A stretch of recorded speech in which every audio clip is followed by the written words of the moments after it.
पूरे देश और उत्तरकाशी की टनल में फंसे मजदूरों का इंतजार मंगलवार को खत्म हो गया। 40 मजदूर सुरक्षित सुरंग से बाहर निकल गए।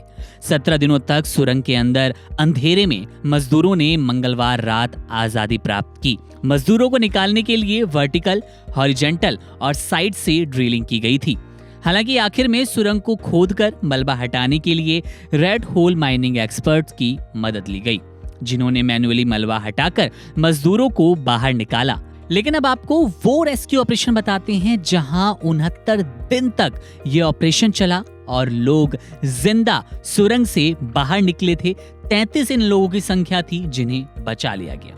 बात है 5 अगस्त 2010 की। चिली में कॉपर सोने की एक खदान में 33 मजदूर काम कर रहे थे।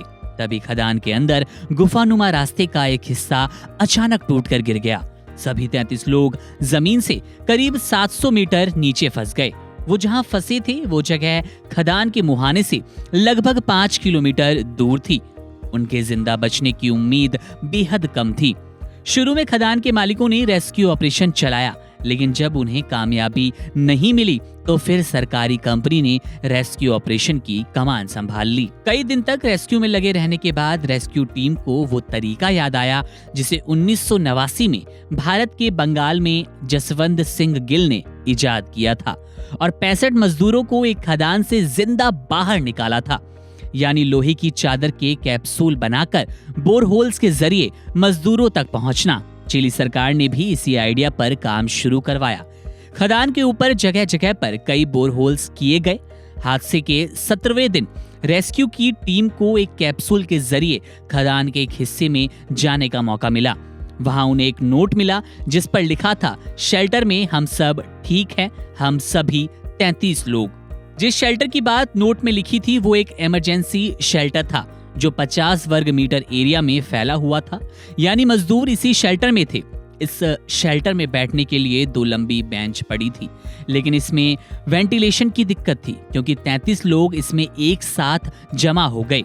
वेंटिलेशन की दिक्कत ना हो इसलिए कुछ मजदूर पास की एक सुरंग में चले गए। जब मजदूर का नोट मिला तो रेस्क्यू टीम का हौसला बढ़ गया क्योंकि अब ये पता चल गया था कि मजदूर जिंदा हैं और कहां हैं। फिर चिली की पूरी सरकार सिर्फ इसी काम में जुट गई। एनएसए से लेकर दुनिया भर की कई एजेंसियों ने उनका सहयोग किया। 2 महीने बाद 13 अक्टूबर 2010 को एक रेस्क्यू टीम मजदूरों तक पहुंच गई और फिर सभी 33 मजदूरों को कैप्सूल के जरिए ही एक एक करके बाहर निकाला गया और इस तरह 69 दिनों बाद रेस्क्यू ऑपरेशन सफल हुआ।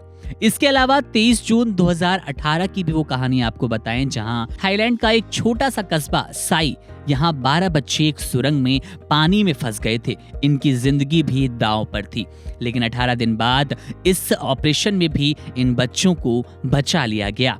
वहीं बंगाल के बारे में जैसा कि हमने आपको बताया तो बंगाल के कोल माइन का भी अनुभव कुछ अच्छा नहीं था, कुछ डरावना ही था। 65 मजदूर यहाँ भी फंसे थे, लेकिन इन 65 मजदूरों को भी जसवंत सिंह गिल के उस आइडिया ने बचा लिया जिस कैप्सूल के आइडिया से चिली सरकार ने अपने मजदूरों की जिंदगी बचाई।